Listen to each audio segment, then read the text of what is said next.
Operation Torch, executed in November 1942, was a significant Allied military operation during World War II. Its primary aim was to secure French North Africa, namely Morocco and Algeria, and establish a foothold for further operations in Europe. This undertaking was pivotal in the broader Allied strategy to weaken Axis powers, force Germany into a multi-front war, and ultimately liberate Europe. Below, we delve into the planning, execution, and outcomes of this monumental operation. Strategic background. By 1942, the Axis powers, led by Germany and Italy, had gained substantial control in Europe and parts of North Africa. The North African theater was particularly critical due to its proximity to vital supply routes in the Mediterranean and its potential as a launching point for future invasions of southern Europe. British forces had been engaged in a grueling campaign against German and Italian troops, led by General Erwin Rommel, the Desert Fox, in the Libyan and Egyptian deserts. At the same time, the Soviet Union was pressuring the Allies to open a second front to relieve the Eastern Front, where the Red Army faced relentless German offensives. Operation Torch was conceived as a compromise. While a full-scale invasion of France, the second front Stalin desired, was not feasible in 1942,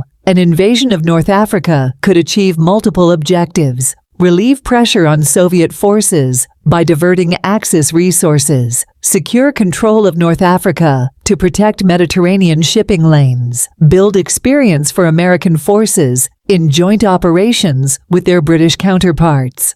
Planning and leadership. Operation Torch was the first major Allied amphibious operation of World War II, involving complex coordination between American and British forces. The operation was overseen by U.S. General Dwight D. Eisenhower, who served as the Supreme Commander of Allied forces for this mission. Eisenhower's leadership marked the beginning of his rise as a key figure in the Allied war effort. The Allies chose 3 primary landing sites for the operation: Western Task Force, Morocco; landings at Casablanca, led by U.S. General George S. Patton; Central Task Force, Algeria; landings at Oran, commanded by U.S. Major General Lloyd Fredendall; Eastern Task Force, Algeria; landings at Algiers, led by British General Kenneth Anderson. Each task force consisted of a mix of American and British troops, with the Western Task Force being exclusively American. The operation relied on naval and air support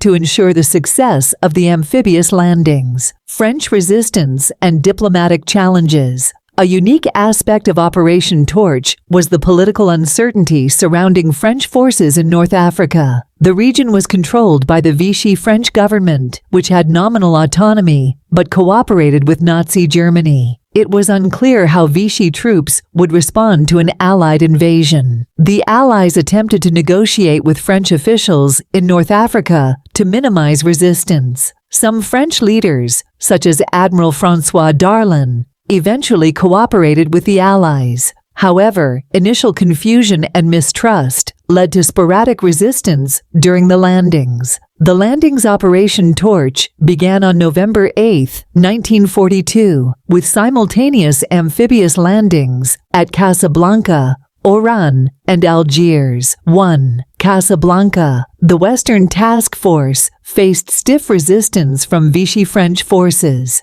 Despite naval bombardments and air support, the landings at Casablanca were chaotic. However, the determination of American forces, combined with superior firepower, eventually secured the city. Casablanca's port became a crucial logistical hub for the Allies. 2. Oran. In Oran, the Central Task Force encountered significant opposition from Vichy troops. Allied forces faced delays and casualties before securing the area. Naval operations played a critical role in neutralizing French coastal defenses. 3. Algiers. The Eastern Task Force experienced the least resistance, thanks in part to pre-invasion negotiations with local French officials. Algiers was quickly captured, enabling the Allies to establish a base for further operations in Tunisia. Aftermath and consequences. Operation Torch was a strategic success for the Allies. Despite initial challenges,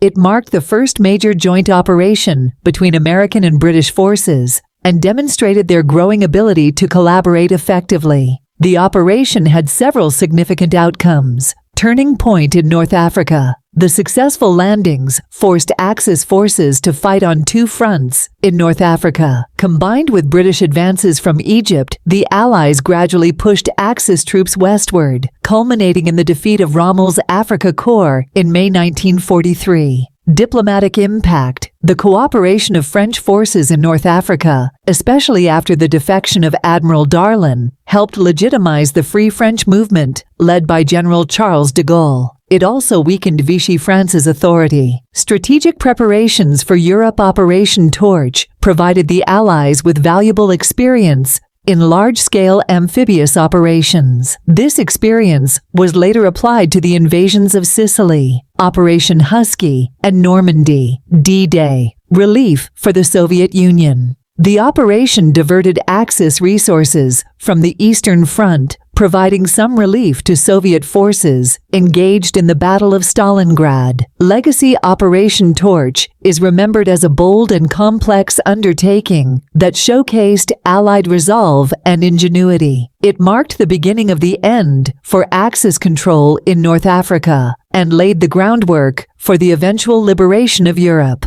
The operation's success demonstrated the potential of Allied cooperation and underscored the importance of combined arms and amphibious warfare. Torch was not just a military victory, but also a symbol of the growing strength of the Allied coalition. By securing North Africa, the Allies opened the door to the Mediterranean and set the stage for the invasion of Italy in 1943. Operation Torch remains a testament to the strategic foresight and resilience that ultimately turned the tide of World War II.